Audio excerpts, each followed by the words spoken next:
بسم الله الرحمن الرحيم الحمد لله رب العالمين والصلاة والسلام على نبينا وحبيبنا وإمامنا وقدوتنا محمد وعلى آله وصحبه أجمعين أما بعد گزشتہ سبق میں گزشتہ درس میں ہم نے رسول اللہ صلی اللہ علیہ وسلم کی نبوت سے پہلے کی زندگی پہ روشنی ڈالی تھی، آپ کی پیدائش سے لے کر آپ کے 40 سال کی عمر کو پہنچنے تک۔ اور آج انشاءاللہ ہم بات کریں گے کہ وحی کے آغاز کے بعد کی آپ کی زندگی، یعنی جب آپ کو باقاعدہ نبوت کے منصب پہ سرفرائز کیا گیا اور وحی کی ابتدا ہوئی اور اس کے بعد کے مراحل۔ تو رسول اللہ صلی اللہ علیہ وسلم کی عمر جب 40 سال کو پہنچی تو اس وقت باقاعدہ آپ کو نبوت کے منصب پہ سرفرائز کیا گیا، اور یہی اللہ تعالیٰ کی سنت رہی ہے کہ اسی عمر میں اللہ تعالیٰ نے انبیاء کو، اپنے رسولوں کو اس منصب پہ باقاعدہ فائز کیا ہے، اور انہیں پھر حکم ہوا ہے کہ اب وہ اللہ کا پیغام پہنچانا شروع کریں۔ حضرت موسیٰ کو بھی جب نبوت عطا کی گئی ہے تو یہی ان کی عمر تھی۔ حضرت موسیٰ کے بارے میں بھی اللہ تعالیٰ نے فرمایا ہے وَلَمَّا بَلَغَ أَشُدَّهُ آتَيْنَاهُ حُكْمًا وَعِلْمًا، کہ جب وہ اپنی بھرپور جوانی کو پہنچے، صلاحیتیں مکمل ہوئیں، تو ہم نے اسے حکم اور نبوت عطا کی۔ اور پھر ایک دوسری جگہ اسی کی تشریح اللہ تعالیٰ نے فرما دی وَلَمَّا بَلَغَ أَشُدَّهُ وَبَلَغَ 40 سَنَةً، اشدہ یعنی پختگی کو جب آدمی پہنچ جاتا ہے، اور اس کی تشریح کر دی کہ 40 سال کی عمر جب ہو گئی، تو رسول اللہ صلی اللہ علیہ وسلم کی بھی جب 40 سال عمر ہوئی تو اس سے پہلے آپ جو کچھ دیکھ رہے تھے اپنے معاشرے میں، وہ دو قسم کی چیزیں تھیں۔ ایک تو یہ کہ شرک ہو رہا تھا، اور دوسری چیز یہ کہ ظلم اور ناانصافی ہو رہی تھی۔ شرک انسانی فطرت کے بھی خلاف ہے، اور جن کو اللہ تعالیٰ نے نبوت کے منصب پہ سرفراز کرنا ہے تو ان کی تو اللہ تعالیٰ حفاظت فرما رہا ہوتا ہے، فطرت سلیمہ پہ ان کی نشو و نما ہوتی ہے۔ تو رسول اللہ صلی اللہ علیہ وسلم دیکھ رہے تھے کہ یہ سارا ظلم ہے، یہ سارا شرک ہے، اور پھر معاشرے میں دیگر جو خرابیاں تھیں، بے راہ روی اور فحاشی اور سود خواری، اور پھر ظلم، غریب لوگوں کو جس طرح دبایا جا رہا تھا، ان پہ ظلم ہو رہا تھا، تو یہ ساری چیزیں دیکھتے ہوئے رسول اللہ صلی اللہ علیہ وسلم اپنے اوپر ایک بوجھ محسوس کر رہے تھے کہ اس ظلم کو کیسے ختم کیا جائے، اس ناانصافی کے نظام کو کیسے ختم کیا جائے، اور یہ جو شرک ہو رہا ہے اس کو کیسے ختم کیا جائے۔ صرف اللہ کی بندگی ہونی چاہیے، اور اس کو کیسے نافذ کیا جائے۔ تو آپ کے پاس اس کا کوئی نظام نہیں تھا، کوئی راستہ نہیں نظر آ رہا تھا کہ کیا راستہ ہے۔ اسی چیز کی تشریح، اسی چیز کی وضاحت اللہ تعالیٰ نے سورہ ضحیٰ میں کی ہے۔ الم یجدک یتیما فآویٰ ووجدک ضالا فہدیٰ، کہ کیا اللہ نے آپ کو یتیم نہیں پایا اور یتیم پا کر پھر پناہ دی، آپ کی کفالت کرنے والے مہیا کیے، پہلے دادا، آپ کے دادا محترم، پھر چچا محترم، پھر حضرت خدیجہ کی مدد آ گئی بعد میں، تو پھر فرمایا کہ وَوَجَدَكَ ضَالًّا فَہَدَىٰ، کہ آپ کو راستے کا متلاشی پایا۔ یعنی اس کی اگر تصویر ہم کھینچنا چاہیں، اس کو آنکھوں کے سامنے دیکھنا چاہیں کہ یہ کیفیت کیا ہوتی ہے، تو آج کے دور میں اس طرح سمجھیں کہ کوئی شخص کسی روڈ پہ آ رہا ہے اور آگے سے کئی راستے نکل رہے ہیں، 4-5 مختلف سمتوں میں آگے روڈیں نکل کے جا رہی ہیں، تو وہاں کھڑا ہو کر وہ متلاشی ہوتا ہے کہ میں نے جس منزل پہ جانا ہے کون سی روڈ ادھر جا رہی ہے، کون سا روڈ ادھر جا رہا ہے، وہ راستہ کون سا ہے، میں دائیں طرف جاؤں منزل پہ پہنچوں گا، ادھر جاؤں ادھر جاؤں ادھر جاؤں۔ تو اس چیز کو کہتے ہیں دال، یعنی جو راستے کا متلاشی ہے، پتہ نہیں چل رہا کہ میری منزل کی طرف جانے والا راستہ کون سا ہے۔ تو یہی کیفیت اس وقت رسول اللہ صلی اللہ علیہ وسلم کی تھی کہ قوم کو اس شرک اور ظلم سے کیسے نکالا جائے، ان اندھیروں سے، ظلمات سے کیسے نکالا جائے۔ اور اسی چیز کا نقشہ قرآن میں اللہ تعالیٰ نے دوسری جگہ سورہ علم نشرح میں کھینچا ہے۔ علم نشرح لک صدرک ووضعنا عنک وزرک الذی انقض ظہرک، کہ کیا ہم نے آپ کا سینہ کھول نہیں دیا اور آپ سے وہ بوجھ اتار نہیں دیا جو آپ کی پیٹھ کو، کمر کو توڑے جا رہا تھا۔ انقض ظہرک، گویا کہ ایک بوجھ ہے، اور سینہ کھول دیا۔ کیا مطلب ہے سینہ کھول دیا؟ کہ آپ کے پاس اس وقت وہ سامنے راستہ نظر نہیں آ رہا تھا، وہ روشنی، وہ نور سامنے نہیں تھا کہ جس کی طرف ان ظلمات سے نکال کر لوگوں کو لے جانا ہے۔ تو وہ جو کیفیت ہوتی ہے کہ حالات کو دیکھ کر آدمی گھٹن محسوس کر رہا ہے، تکلیف میں ہے، ایک بوجھ محسوس کر رہا ہے کہ ان حالات سے کیسے لوگوں کو نکالا جائے، ظلم سے کیسے نجات دلائی جائے لوگوں کو، لیکن سامنے کو راستہ نہیں نظر آ رہا، کون سا نظام ہے، کون سا طریقہ ہے، کیا ہے۔ تو اسی کو قرآن نے بیان کیا کہ الم نشرح لک صدرک، کیا ہم نے آپ کا سینہ کھول نہیں دیا؟ کہ جب وحی نازل ہوئی اور آپ کو یہ مشن دے دیا گیا اور آپ کو وہ نور دے دیا گیا، روشنی عطا کر دی گئی، اللہ نے آپ کو اس منصب پہ فائز کر دیا اور کتاب دے دی، تو سامنے راستہ بتا دیا کہ یہ ہے راستہ، اس پر چلنا ہے، اور یہ ہے طریقہ جس طریقے سے لوگوں کو ان تاریکیوں سے نکال کر روشنی کی طرف لانا ہے، ان اندھیروں سے نکالنا ہے۔ تو یہ جو کیفیت تھی، یہ آپ پہ ویسے تو کافی عرصے سے طاری رہتی تھی۔ جب آپ ظلم دیکھتے تھے، ناانصافی دیکھتے تھے، شرک دیکھتے تھے، سارا کچھ دیکھ رہے تھے، لیکن جب آپ 40 سال کے جتنا قریب پہنچ رہے تھے، تو یہ جو آخری 1-2 سال ہیں، تو ان میں یہ کیفیت آپ کی بڑھتی جا رہی تھی۔ تو اسی وجہ سے اس دوران آپ غور و فکر زیادہ کر رہے تھے، جس کو ایک حد تک کہتے ہیں کہ تھوڑی تنہائی میں بیٹھ کر غور و فکر کرنا کہ یہ سارا کچھ کیا ہو رہا ہے اور کیسے لوگوں کو اس ظلم سے نجات دلائی جائے۔ تو اسی کو کہتے ہیں کہ غور و فکر کرنا، تفکیر، سوچنا۔ تو یہ کیفیت آپ پہ بہت زیادہ طاری تھی، اور یہی وہ وقت ہے کہ جس میں تاریخ میں یہ ذکر ہے، سیرت میں، کہ رسول اللہ صلی اللہ علیہ وسلم غار حرا میں تشریف لے جاتے، جو کوئی 2 میل تقریباً، کوئی 3-3.5 کلومیٹر مکہ سے باہر ہے، جبل نور پہ۔ اور غار حرا میں گیا ہوں آج سے کوئی تقریباً 42-43 سال پہلے، 40 سال پہلے۔ تو مشکل ترین راستہ تھا، یعنی اوپر جانا کوئی آسان کام نہیں تھا، لیکن وہ غار ایسی جگہ پہ ہے کہ جہاں سے بالکل کعبہ صاف نظر آتا ہے، ایسے جیسے آپ قریب کی کسی آج کے دور کی کوئی 100 منزلہ بلڈنگ پہ بیٹھ کر سامنے کعبہ کو دیکھ رہے ہیں، بالکل اس طرح کی کیفیت تھی غار میں، سامنے ہر وقت کعبہ آپ کے سامنے ہے۔ تو انتہائی مشقت کے ساتھ اوپر آدمی جاتا ہے۔ تو آپ کھانے پینے کی کچھ چیزیں، ستو وغیرہ زیادہ تر اس وقت ہوتے تھے، کئی دن جن سے کوئی کھا پی سکتا تھا آسانی سے۔ تو اس طرح کا سامان خریدہ تیار کر دیتی، آپ لے جاتے۔ ہو سکتا ہے کہ کبھی کبھار آپ جاتے ہوں، آج کل کے بعض سیرت نگاروں نے یا بعض محققین نے تو اس کو کہا ہے کہ یہ کوئی اتنی مستند نہیں ہے روایت کہ مسلسل آپ کوئی جا رہے تھے، تو ہو سکتا ہے کبھی کبھار آپ جاتے ہوں اس طرح غور و فکر کرنے کے لیے، تنہائی کے لیے۔ لیکن اصل چیز جو میں نے بتائی وہ وہی ہے کہ جو کیفیت آپ پہ طاری تھی، تو اس سے نکلنے کا راستہ آپ ڈھونڈ رہے تھے۔ تو اسی دوران پھر اسی جگہ آپ پہ وحی کا نزول ہوا، اللہ کا فرشتہ آیا اور آپ پر پہلی آیات جو نازل ہوئی سورہ علق کی جو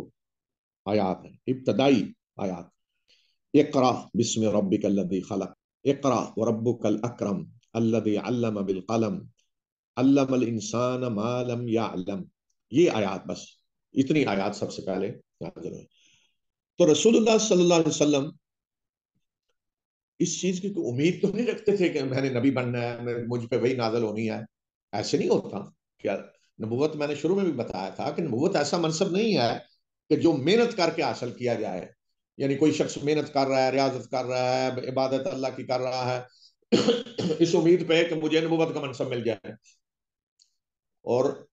اس کیفیت میں اگر کوئی ہو، متلاشی ہو، تو پھر تو جب وہی نازل ہو تو گویا کہ آج کے دور میں کہنی مٹھائیاں تقسیم ہونی چاہیے، بڑی خوشی ہونی چاہیے کہ میں جس منصب کا متلاشی تھا اور تیاری کر رہا تھا، ریاضت کر رہا تھا، آج وہ مل گیا. تو اس سے بڑا تو پھر کوئی خوشی کا دن نہیں ہوتا. تو نبوت ایسی چیز نہیں ہے کہ کوئی نبوت کے لیے تیاری کر رہا ہے، محنت کی ہے اور امتحان میں پاس ہوا ہے اور اب اللہ تعالیٰ نے کہا کہ ٹھیک ہے آپ کو آج سے نبی بنا دیتے ہیں. ایسی چیز نہیں ہے. رسول اللہ صلی اللہ علیہ وسلم کو بھی اللہ تعالیٰ نے قرآن میں مخاطب کر کے کہا ما کنت تدری مل کتاب ولا ایمان، کہ آپ کو یہ پتہ نہیں تھا کہ کتاب کیا ہوتی ہے اور ایمان کیا ہوتا ہے. یعنی آپ کی زبان مبارک سے کبھی کسی نے کوئی تقریر نہیں سنی تھی وحی کے نزول سے پہلے. آپ کی صداقت، امانت، دیانتداری، عدل و انصاف، لوگوں کو کی مدد کرنا، یتیموں کی، بیواؤں کی، بے سہارا لوگوں کی، وہ اس میں پورے مکہ میں آپ معروف تھے. پورا اخلاق و کردار، اعلیٰ کردار کے منصب پہ آپ فائز تھے. لیکن کبھی کسی نے آپ سے کوئی تقریر نہیں سنی تھی کہ آپ نے ایمان کے پہ آپ تقریر کر رہے ہیں، آپ آخرت پہ تقریر کر رہے ہیں، آپ کو انہیں بتا رہے ہیں کہ دین ابراہیمی کیا ہے، اور کوئی فلسفیانہ باتیں آپ لوگوں کو بتا رہے ہیں. کبھی اس طرح کے کسی موضوع پہ آپ نے کبھی گفتگو نہیں کی تھی کہ لوگ سمجھ رہے ہوں کہ یہ جی کچھ کرنے والے ہیں، کوئی تیاری کر رہے ہیں. بالکل کسی طرح کا کوئی موضوع آپ نے کبھی کسی طرح کسی مجمع میں کسی جگہ کبھی نہیں چھیڑا تھا. اور دوسرا یہ کہ آپ کوئی لکھنا پڑھنا بھی نہیں جانتے تھے. مکہ میں حالانکہ بہت سارے لوگ تھے، مکہ میں لکھنے پڑھنے والے بہت سارے لوگ تھے. پورے عرب میں سب سے زیادہ لکھنے پڑھنے والے اگر کہیں لوگ تھے تو مکہ میں تھے. لیکن رسول اللہ صلی اللہ علیہ وسلم نے لکھنا پڑھنا نہیں سیکھا. آپ نہ لکھ سکتے تھے نہ لکھا ہوا پڑھ سکتے تھے، اور یہ بھی ایک معجزہ تھا. اس لیے کہ اگر آپ لکھنا پڑھنا جانتے ہوتے تو پھر تو بڑے آرام سے کوئی الزام لگا دیتا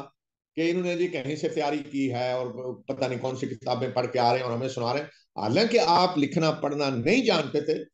اس کے باوجود اس طرح کے الزامات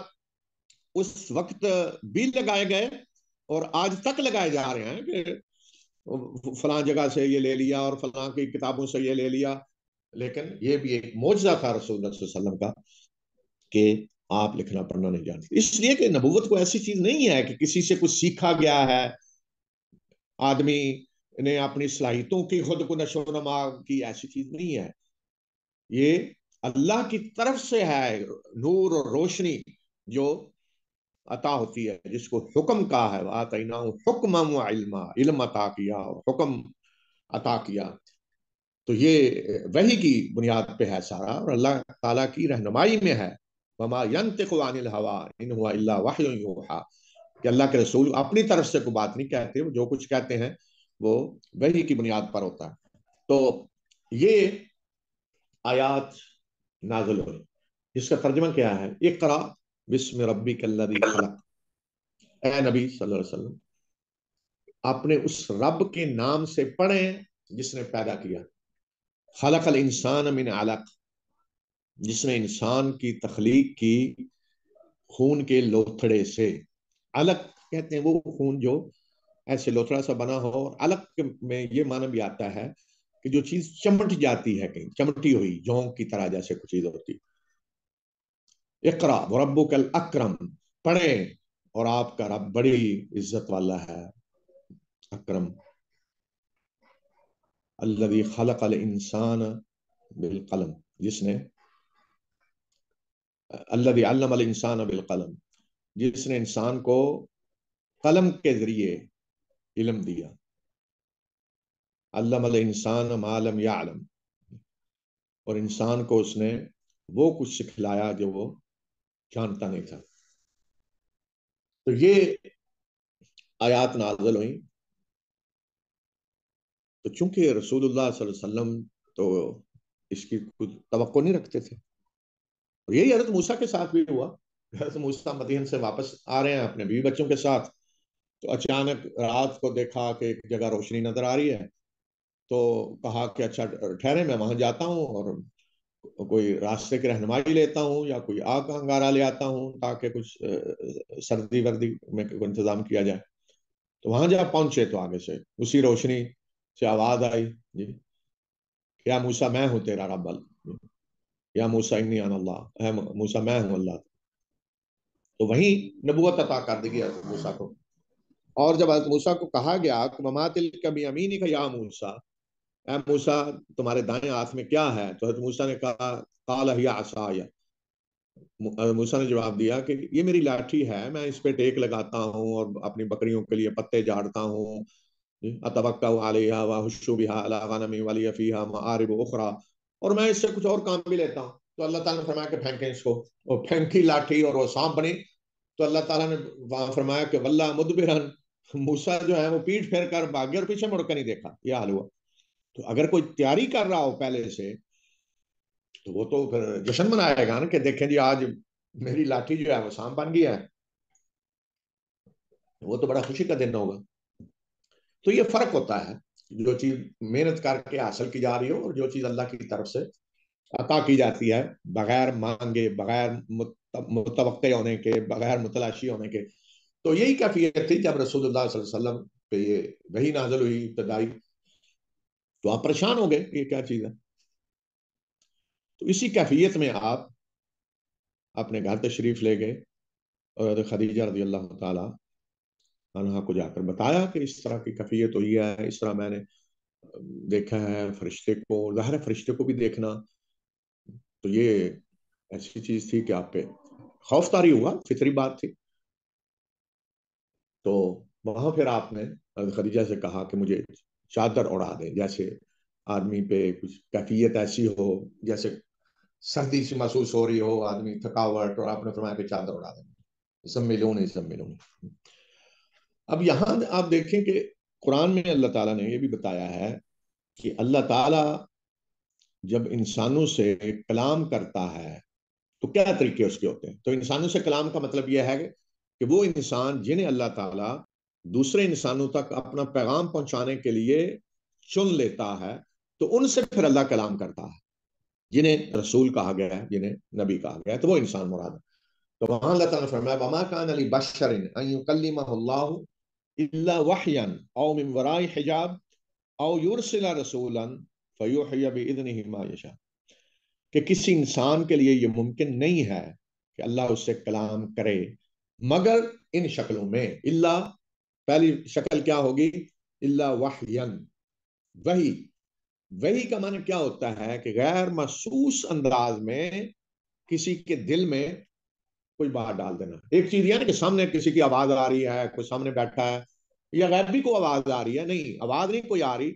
دل میں ایک بات پوری ڈال دی گئی ہے۔ آج کے دور میں سمجھنے کے لیے وہ زیادہ آسانی سے سمجھ آ سکتی ہے کہ جیسے آپ کے فون میں کوئی میسج آ رہا ہے، ہلکی سی بعض دفعہ کو آواز بھی محسوس ہو رہی ہوتی ہے، تو بہت بڑی کوئی فائل جو ہے نا وہ لوڈ ہو جاتی ہے، اور اس کے بعد آپ آن کریں تو وہ سن سکتے ہیں۔ تو اسی طرح کی کیفیت میں دل میں بات ڈال دی جاتی ہے،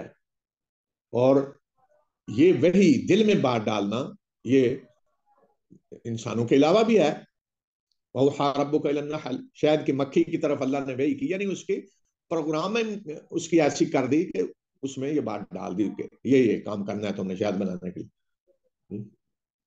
اور وَأَوْحَيْنَا إِلَىٰ أُمِّ مُوسَىٰ، اللہ تعالیٰ نے فرمایا کہ ہم نے موسیٰ کی ماں کے دل میں بات ڈالی، تو وہ بھی ہے دل میں کسی کے بات ڈال دینا یہ۔ لیکن یہاں جو مراد ہے کہ نبیوں کو اللہ پیغام کس طرح پہنچاتا ہے، تو زیادہ تر وہی جو ہے وہ تو اسی شکل میں آتی ہے، وہی جسے اصطلاحاً وہی کہا جاتا ہے، پہلی شکل ہے زیادہ۔ اللہ وحین او من وراء حجاب، یا پردے کے پیچھے سے اللہ تعالیٰ جس طرح گفتگو کرتا ہے، جس طرح حضرت موسیٰ سے اللہ نے گفتگو کی، حضرت موسیٰ اللہ کو دیکھ نہیں رہے تھے لیکن اللہ نے گفتگو کی، یا معراج پہ رسول اللہ صلی اللہ علیہ وسلم سے جیسے گفتگو اللہ تعالیٰ نے کی۔ او یرسل رسولا، یا اللہ رسول بھیجے، یا رسول سے مراد کون ہے؟ اللہ کا پیغام لانے والا کون؟ فرشتہ آئے، باقاعدہ اللہ فرشتہ بھیجے اور وہ فرشتہ جب اس طرح آتا ہے تو وہ پھر انسانی شکل میں آتا ہے کہ اللہ کا پیغام باقاعدہ فرشتہ لے کر آتا ہے، یا تو بالکل اس طرح آتا ہے کہ دوسرے لوگ بھی دیکھ رہے ہوتے ہیں، جس طرح جبرائیل ایک دفعہ اس طرح آئے کہ سارے صحابہ بیٹھے تھے رسول اللہ صلی اللہ علیہ وسلم کے پاس، حضرت جبریل آئے انسانی شکل میں جیسا کہ ایک شخص مسافر کوئی آیا ہے، لیکن صحابہ کہتے ہیں کہ ہمیں ایسے لگا کہ یہ آدمی مسافر ہے، اس کے اوپر کوئی سفر کے آثار نہیں ہے، آدمی جب دور سے سفر کر کے آتا ہے کپڑے گرد آلود ہوتے ہیں، سر پہ کوئی گرد پڑی ہوتی ہے، لیکن کوئی اثر سفر کا نہیں ہے، صاف ستھرے کپڑے، صاف ستھرا چہرہ، کوئی چیز اوپر ایسے اثرات نہیں، اور رسول اللہ صلی اللہ علیہ وسلم کے پاس آ کر حضرت جبریل آئے اور سوال کرنے شروع کر دیے جو حدیث جبریل کے نام سے مشہور ہے۔ اس کے علاوہ بھی حضرت جبرائیل رسول اللہ صلی اللہ علیہ وسلم کے پاس کثرت سے آتے تھے، اور زیادہ تر مشہور ہے کہ ایک ثابت ہے دحیہ کلبی، تو زیادہ تر ان کی شکل میں آتے تھے۔ تو بعض صحابہ کہتے ہیں کہ حضرت جبرائیل کا رسول اللہ صلی اللہ علیہ وسلم کے پاس اس طرح انسانی شکل میں آنا اس طرح کا تھا کہ جیسے آپ کے گھر کے ایک فرد ہوتے ہیں بار بار آ رہے ہیں، لیکن وہ کسی انسانی شکل میں ہوتے تھے کہ عام آدمی کو دیکھتا تو کوئی آپ کو ملنے آ رہا ہے، بعض دفعہ تو یہ ہوتا لوگوں کو بھی نظر آ رہے ہوتے ہیں، اور بعض دفعہ یہ ہوتا تھا کہ رسول اللہ صلی اللہ علیہ وسلم کو نظر آ رہے ہیں کہ وہ آئے ہیں باقاعدہ جبرائیل، لیکن دوسروں کو نظر نہیں آ رہے ہوتے تھے۔ تو اس طرح ایک شکل یہ ہے، اور یرسل رسولا، یا اللہ رسول بھیجے۔ رسول کس کو کہتے ہیں؟ جو کسی کا پیغام لے کر کسی کے پاس جاتا ہے۔ مثلا آج عربی زبان میں آج بھی اگر کوئی حکومت اپنا نمائندہ کوئی خط دے کر کہیں بھیجتی ہے دوسرے ملک میں، تو آج بھی عربی میں اسے رسول کہیں گے، یعنی رسول بھیجا گیا ہے خط لے کر، یا زبانی پیغام لے کر گیا ہے، یا وہ خط لے کر گیا ہے۔ تو انسانوں میں سے جو لوگ اللہ کا پیغام اللہ کے بندوں تک پہنچاتے ہیں وہ بھی رسول ہیں، اور جو اللہ کا پیغام اللہ کے رسولوں اور نبیوں تک پہنچاتے ہیں فرشتے، وہ بھی رسول ہیں، کہ اللہ فرشتوں کو بھی رسول مقرر کرتا ہے اور انسانوں کو بھی آگے انسانوں تک پیغام پہنچانے کے لیے۔ تو یہ تین شکلیں اللہ تعالیٰ نے بتائی ہیں گئی کی، اس کے علاوہ کوئی اور شکل نہیں ہے، یہی تینوں شکلیں ہیں جو بتا دی گئی۔ تو رسول اللہ صلی اللہ علیہ وسلم پہ وہی ان تینوں شکلوں میں آتی رہی۔ جب سلسلہ شروع ہوا تو اس کے بعد 23 سالہ جو دور ہے نبوت کا، مکی دور اور مدنی دور، تو اس میں ان تینوں شکلوں میں وہی آتی رہی۔ تو یہ پہلی وہی تھی، تو رسول اللہ صلی اللہ علیہ وسلم پریشان ہوئے، اور یہ بات فطری تھی۔ آج بعض لوگ اعتراض کرتے ہیں، دیکھیں جی آپ پریشان ہو گئے، تو پریشان کیوں نہ ہوتے آپ؟ اس لیے کہ آپ متمنی نہیں تھے، متلاشی نہیں تھے، کوئی تیاری نہیں کر رہے تھے۔ حضرت موسیٰ بھی اسی طرح ہوئے، اور اللہ کے رسولوں کے ساتھ بھی یہ کیفیت ہوتی ہوگی۔ تو آپ نے جب کیفیت بتائی کہ میں پریشان ہوں، کیا ہوا ہے، کیفیت یہ ہے، تو حضرت خدیجہ رضی اللہ تعالی عنہا نے آپ کو تسلی دی اور کہا کہ آپ کو کوئی نقصان نہیں ہوگا، اللہ آپ کی حفاظت کرے گا، اس لیے کہ آپ کے اندر یہ صفات ہیں، اور وہ ساری حضرت خدیجہ نے بتائیں کہ آپ کی شخصیت کیا ہے۔ آپ اعلی اخلاق و کردار کے مالک ہیں، بیواؤں کی مدد کرتے ہیں، یتیموں کا سہارا بنتے ہیں، بے کسوں کا سہارا بنتے ہیں، مظلوموں کی مدد کرتے ہیں، لوگوں کا بوجھ اٹھاتے ہیں، جو بوجھ تلے دبے ہوئے انہیں نکالتے ہیں، ظلم سے لوگوں کو بچانا، ساری اعلیٰ صفات ساری حضرت خدیجہ نے بیان کی کہ آپ جیسی شخصیت جو ہے اس کو تو اللہ تعالیٰ اس طرح کوئی نقصان نہیں پہنچنے دے گا جو آپ کو ڈر لگ رہا ہے کہ پتہ نہیں کیا ہوا ہے۔ تو پھر خدیجہ آپ کو لے گئیں اپنے چچا زاد بھائی ورقہ بن نوفل کے پاس، جو اس وقت بوڑھے تھے، نابینے ہو چکے تھے، لیکن انہوں نے عیسائیت اختیار کر لی تھی۔ مکہ میں کچھ لوگ ایسے تھے جو اس شرک کے نظام سے فطرتاً متنفر تھے، جو فطرت پہ انسان ہو متنفر ہوگا، انہیں حنفاء کہا گیا ہے۔ حنفاء یعنی حضرت ابراہیم کے دین پہ، جو توحید پہ تھے، لیکن انہیں پتہ نہیں تھا کہ اللہ کی عبادت کا طریقہ کیا ہے، کیونکہ دین ابراہیمی کے نشانات مٹائے جا چکے تھے سوائے حج اور عمرہ کے، اور اس میں بھی حج میں کچھ ترمیمیں ہو گئی تھی۔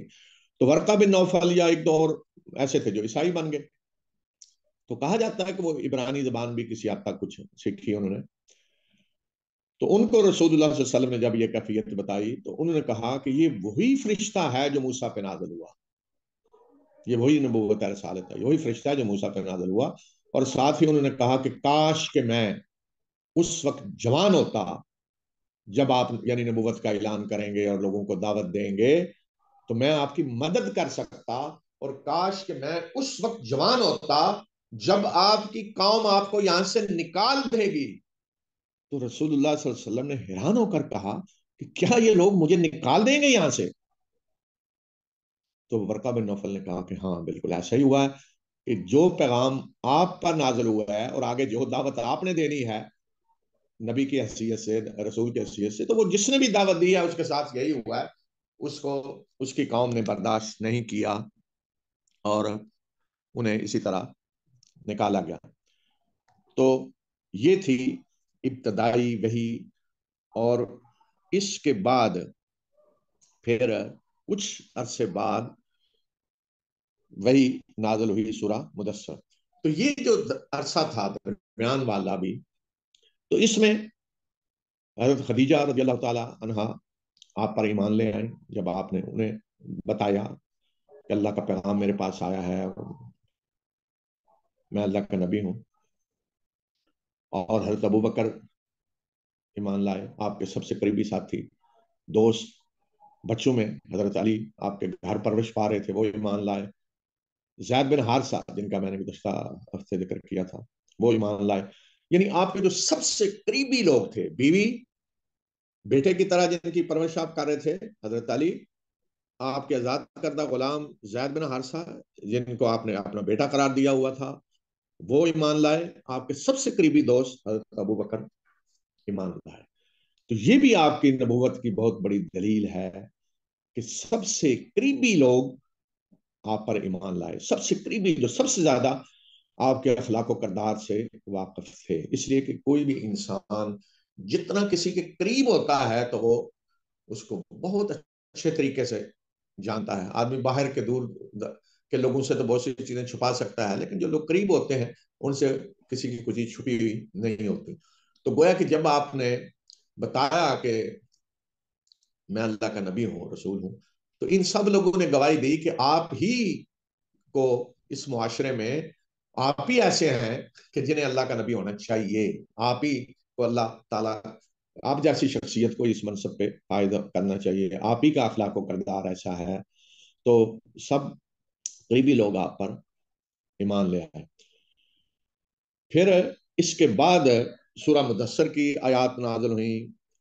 یا ایوہ المدثر قم فانذر، کہ اے چادر اوڑھ لپیٹ کر سونے والے، اٹھیں اور لوگوں کو خبردار کر دیں۔ تو یہ پھر منصب آپ کو دیا گیا کہ اب آپ اٹھیں اور لوگوں کو خبردار کریں، یعنی باقاعدہ دعوت کی ابتدا کریں۔ تو انبیاء کا مشن یہی ہوتا ہے، ایک ہے انذار اور ایک ہے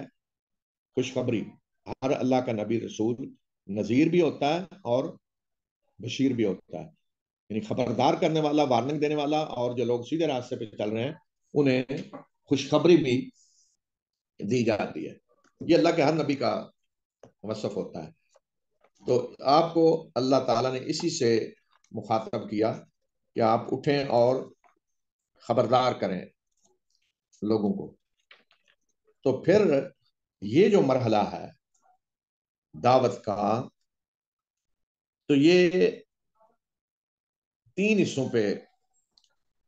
مشتمل ہے۔ جو مکی دور ہے اس کو ہم 3 حصوں میں تقسیم کر سکتے ہیں۔ پہلا مرحلہ ہے 3 سالہ، جس میں آپ نے اعلانیہ دعوت نہیں دی، چپکے سے، اس کو یہ بھی کہہ سکتے ہیں خفیہ دعوت، چپکے سے۔ باقاعدہ یہ نہیں ہوا کہ آپ نے لوگوں کو اکٹھا کیا ہو، مجمع کو اکٹھا کیا ہو اور خطاب کیا ہے اور اپنی نبوت کا اعلان کیا، یہ نہیں۔ اور پھر اس کے بعد مرحلہ شروع ہوتا ہے باقاعدہ اعلانیہ دعوت کا۔ اور پھر اس کے بعد آخری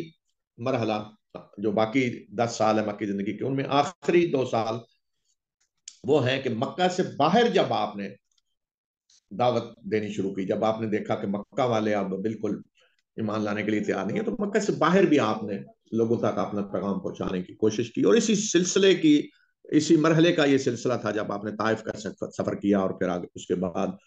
آپ نے حج میں آئے ہوئے انصار کے لوگوں کو بھی دعوت دی۔ تو یہ جو مرحلہ ہے پہلا 3 سالہ دور دعوت سری کا، چپکے سے دعوت دینے کا، اس کی حکمت کیا تھی؟ اس لیے آپ کو یہ کہا گیا کہ آپ چپکے سے دعوت دیں کہ جو دعوت آپ دے رہے تھے وہ معاشرے کے سارے عقائد کے خلاف تھی، لا الہ الا اللہ، کہ اللہ کے سوا کوئی معبود حقیقی نہیں۔ تو وہاں تو سینکڑوں الہ تھے جن کی عبادت ہو رہی تھی، تو اگر آپ پہلے دن سے اعلانیہ دعوت شروع کر دیتے، حرم میں جا کے لوگوں کو اکٹھا کر کے، تو سارے لوگ فوراً آپ کے خلاف کھڑے ہو جاتے، اور پراپوگنڈا شروع ہو جاتا، اور دشمنی شروع ہو جاتی، اور لوگوں کے ذہنوں میں شکوک و شبہات پیدا کرنے شروع کر دیے جاتے، اور خوف میں لوگوں کو مبتلا کر دیا جاتا، تو اس طرح کی کیفیت ہو جاتی۔ تو اس لیے جو آپ نے خفیہ دعوت کا سلسلہ شروع کیا، تو اس کا نتیجہ یہ نکلا کہ جیسے کہتے ہیں نا کہ آپ اپنی ایک بیس بنا لیں، ایک بنیاد پہلے مضبوط قائم کر لیں، اس کے بعد آپ کی جب مخالفت بھی شروع ہو تو ایک بیس موجود ہو، کہ آپ کے پاس ایک ٹیم موجود ہو کہ جو آپ کے ساتھ مدد کرنے کے لیے، تعاون کرنے کے لیے، آپ کی دعوت کو آگے چپکے سے پھیلانے کے لیے تیار ہو۔ تو ایک تو یہ حکمت ہوتی ہے، اور دوسرا جیسا کہ میں نے کہا کہ تاکہ ابھی مخالفت کا وہ طوفان نہ اٹھے جو اچانک اٹھ کھڑا ہوتا ہے اس طرح کی حالت میں، اور ہر قسم کے لوگوں کے ذہنوں میں شکوک و شبہات پیدا ہو جاتے ہیں، اور پھر لوگوں کو ٹھنڈے دل سے، جیسے کہتے ہیں، غور و فکر کر کے سمجھنے میں بہت دیر لگتی ہے۔ تو اس لیے آپ نے اس طرح خفیہ دعوت کا آغاز کیا۔ خفیہ دعوت کا مطلب یہ تھا کہ آپ ایک ایک شخص کو ملتے تھے، بس کسی مجمع میں نہیں، کسی بعض لوگوں کو اکٹھا کر کے نہیں، 10 12 20 کو اکٹھا، ایک ایک شخص کو ملتے، اور اسے آپ دعوت دیتے، اللہ کا پیغام پہنچاتے، بتاتے میں اللہ کا رسول ہوں، یہ پیغام ہے، یہ دعوت ہے، یہ شرک ہے جو ہو رہا ہے۔ اگر وہ قبول کرتا تو ٹھیک ہے، اگر نہیں کرتا تو آپ اسے کہتے کہ بس بات کو زیادہ آگے پھیلائیں نہیں، زیادہ لوگوں سے کوئی بات کرنے کی ضرورت نہیں، کہ تاکہ وہ شخص آگے کوئی زیادہ پھیلائے اور پھر دشمنی زیادہ بڑھے، عداوت زیادہ بڑھے، اس طرح نہیں۔ تو اس دوران حضرت ابوبکر رضی اللہ تعالی عنہ، جو سب سے پہلے ایمان لائے تھے آپ کے دوستوں میں یا بڑے لوگوں میں، آپ کے عمر آپ کے حضرت ابوبکر کے قریب قریب تھی۔ حضرت ابوبکر ایک تاجر تھے، اور مکہ میں ایک مقام و مرتبہ رکھتے تھے، لوگوں میں ان کی عزت تھی، ایک انتہائی شریف انسان، اور ہر قسم کی برائیوں سے بچنے والے، جو مکہ کے اندر ساری برائیاں پھیلی ہوئی تھیں ان سب سے محفوظ شخص، یعنی جیسے کہتے ہیں کہ سلیم الفطرت انسان۔ اس طرح کے اور بھی بہت سارے لوگ تھے جن کو اللہ نے پھر توفیق دی، اللہ کی اپنی رحمت میں انہیں داخل کیا، تو انہیں میں حضرت ابو بکر بھی تھے۔ تو حضرت ابو بکر جب ایمان لائے تو پھر حضرت ابو بکر نے اپنے دوستوں کو دعوت دینی شروع کی، جو حضرت ابو بکر کا حلقہ اثر تھا، جو سارے تاجر تھے اسی طرح کے، حضرت ابو بکر کے قریبی لوگ تھے، تاجر تھے۔ مثلا جیسے حضرت عثمان رضی اللہ تعالیٰ عنہ، وہ بھی تاجر تھے، حضرت ابو بکر سے دوستی تھی، وہ بنو امیہ کا خاندان تھا، رسول اللہ صلی اللہ علیہ وسلم بنو ہاشم سے ہیں، تو حضرت ابو بکر کا خاندان کو زیادہ بڑا نہیں تھا۔ تو اسی طرح حضرت طلحہ، وہ بھی تاجر تھے، حضرت زبیر جو رسول اللہ صلی اللہ علیہ وسلم کے پھوپھیدار بھائی تھے، وہ بھی تاجر تھے، حضرت ابو بکر سے ان کا کوئی تعلق تھا، لیکن حضرت زبیر اور حضرت طلحہ اور حضرت عثمان عمر میں حضرت ابو بکر برابر نہیں تھے، عمر ان سے کچھ کم تھی۔ تو یہ ہستیاں جو سلیم الفطرت لوگ تھے، حضرت عبد الرحمن بن عوف وہ بھی تاجر تھے، تو یعنی حضرت طلحہ، حضرت زبیر، حضرت عثمان، حضرت عبد الرحمن بن عوف، اور سعد بن ابی وقاص رضی اللہ تعالی عنہ، یہ سب سے پہلے پھر حضرت ابو بکر کی دعوت کے اثر سے ایمان لائے۔ یہ 5 ہو گئے، اور اس کے بعد تھوڑا عرصہ بعد پھر حضرت ابو عبیدہ بن جراح رضی اللہ تعالیٰ عنہ بھی ایمان لائے، جنہیں امین امت کہا جاتا ہے، رسول اللہ صلی اللہ علیہ وسلم کی اس امت کے امین ہے حضرت ابو عبیدہ بن جراح. پھر بعد کے مرحلے میں جب اعلانیہ دعوت شروع ہوئی تو حضرت سعید بن زید، حضرت عمر کے چچا داد بھائی جن کے گھر حضرت عمر کی بہن تھی فاطمہ رضی اللہ تعالیٰ عنہ، وہ ایمان لائے. تو یہ ہستیاں ساری وہ ہیں. پھر حضرت عمر بھی ان میں شامل ہوئے، وہ تو لیٹ آئے تھوڑے. حضرت ابو بکر. تو یہ عشرہ مبشرہ جن کو کہا گیا ہے کہ 10 وہ صحابہ کہ جن کو رسول اللہ صلی اللہ علیہ وسلم نے ان کی زندگی میں جنت کی خوشخبری دی، اور جو اصل پھر لیڈرشپ تھی جو تیار ہوئی، انہی کا آگے کردار ہے. انہی میں 4 خلفائے راشدین ہیں.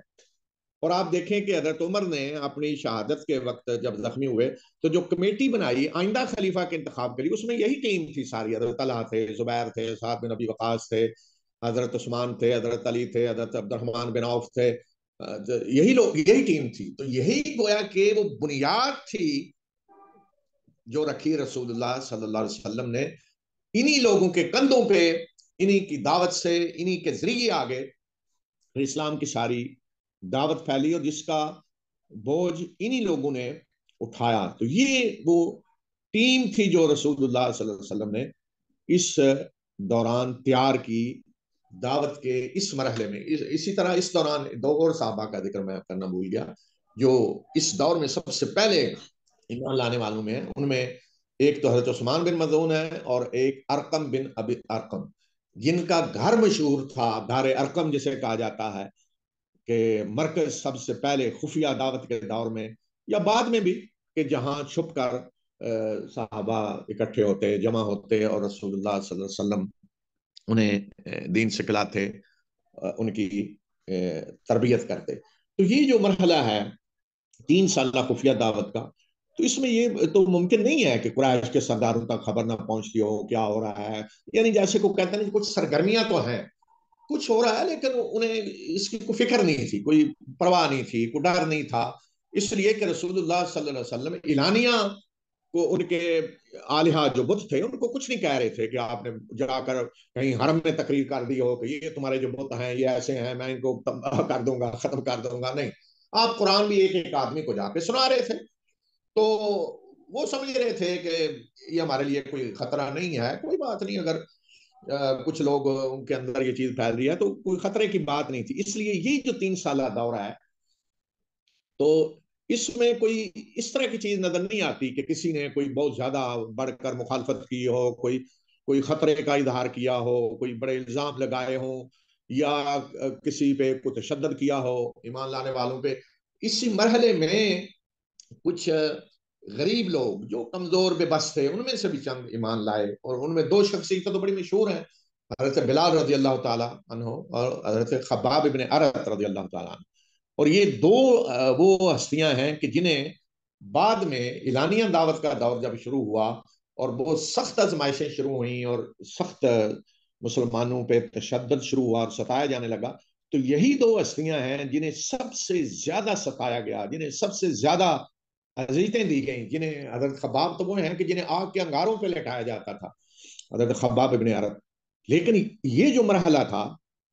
خفیہ دعوت کا 3 سالہ دور ہے، تو اس میں یہ بھی مان لائے، ان کو کچھ نہیں کسی نے کہا. تو یہ فائدہ تھا، یہ حکمت تھی کہ آپ کو پہلے یہ گویا کہ کہا گیا کہ آپ اس مرحلے میں 3 سالہ اس دور میں چپکے سے دعوت دیں، خفیہ دعوت دیں. ظاہر ہے کہ آپ نے ایک ایک قدم جو اٹھایا وہ اللہ کی رہنمائی میں اٹھایا، کیسے دعوت دینی ہے، کیسے کام کرنا ہے. تو یہ حکمت بھی ہمیں سیرت کے اندر سے نظر آتی ہے. جو سیرت کا پیغام ایک ملتا ہے وہ یہ بھی ہے کہ دعوت کا جو بھی کام ہو یا دین کا جو بھی کام ہو، تو اس میں ہمیشہ حکمت کو بھی پیش نظر رہنا چاہیے. صرف یہ نہیں کہ جذبات ہوں کہ آدمی کہے کہ چونکہ میں اللہ کے لیے کام کر رہا ہوں، اللہ کے دین کے لیے کام کر رہا ہوں، اور کچھ بھی ہو میں تو یہ بات کہہ کے رہوں گا، میں تو یہ اعلان کر کے رہوں گا، اور مجھے کوئی لوگوں کی پرواہ نہیں ہے، مجھے حالات کی کوئی پرواہ نہیں ہے. نہیں، یہ چیزیں جو ہیں ایسی نہیں. اس میں ہمیشہ یہ دیکھا جاتا ہے اور دیکھا جانا چاہیے ہمیشہ کہ وقت کا تقاضا کیا ہے، حکمت کس چیز میں ہے، بہتری کس چیز میں ہے، کون سا کام پہلے ہونا چاہیے، کون سا کام بعد میں ہونا چاہیے، کون سی بات اس وقت کہنا مناسب نہیں ہے، اس کے لیے اس قسم کی تیاری ہونی چاہیے تو یہ سارے پیغام بھی یہ رسول اللہ صلی اللہ علیہ وسلم کی سیرت کے ایک ایک مرحلے سے ملتے ہیں، ایک ایک جو قدم آپ نے اٹھایا اس سے ملتے ہیں، ایک ایک جو فیصلہ آپ نے کیا اس سے یہ سارے پیغام ملتے ہیں۔ تو دین کا کام یا اللہ کے راستے میں کوئی کام کرنا یا حتیٰ کہ جہاد جسے کہا جاتا ہے،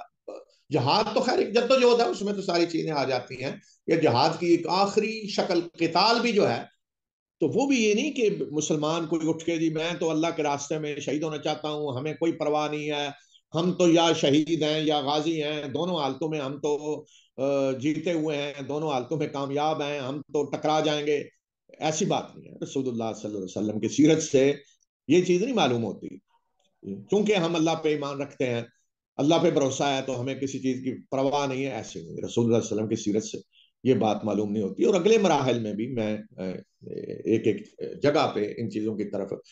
اشارہ کروں گا۔ تو یہاں رسول اللہ صلی اللہ علیہ وسلم کا جو یہ 3 سالہ دور تھا، تو اس میں آپ نے ایک بہترین ٹیم تیار کر دی، جس ٹیم نے آگے پھر دعوت کو پھیلایا مکہ کے اندر بھی، اور اگلے مراحل جو آئے حتیٰ کہ ہجرت کے بعد مدینہ میں، وہ بھی یہی پھر قیادت تھی مسلمانوں کی، یہی لیڈرشپ تھی جو تیار ہوئی تھی اس مرحلے میں۔ تو گویا کہ اس مرحلے میں رسول اللہ صلی اللہ علیہ وسلم کو اس ٹیم کی بہترین تربیت کرنے کا موقع ملا، اور آپ نے اس وقت سے فائدہ اٹھایا، اور ساتھ ساتھ یہی ٹیم اور خود رسول اللہ صلی اللہ علیہ وسلم بھی آگے دعوت کو ایک ایک آدمی تک کوشش کر کے انفرادی طور پہ پہنچاتے رہے۔ اور پھر 3 سال کے بعد یہ مرحلہ آیا کہ آپ کو پھر حکم دیا گیا وَأَنذِرْ عَشِيرَتَكَ الْأَقْرَبِينَ، جب اٹھیں اور اپنے جو قریبی لوگ ہیں ان کو خبردار کریں۔ تو آپ کے قریبی لوگوں میں ایک تو آپ کا خاندان آتا تھا، پھر سارے قریش آپ کا قبیلہ تھا، خاندان تھا۔ تو پھر یہ دعوت کا اگلا مرحلہ اعلانیہ دعوت کا شروع ہوتا ہے۔ تو وہ مرحلہ کیسے شروع ہوا، رسول اللہ صلی اللہ علیہ وسلم نے کیسے دعوت دی، اس پہ انشاءاللہ پھر آئندہ ہفتے سے ہم بات کریں گے، آئندہ درس میں بات کریں گے۔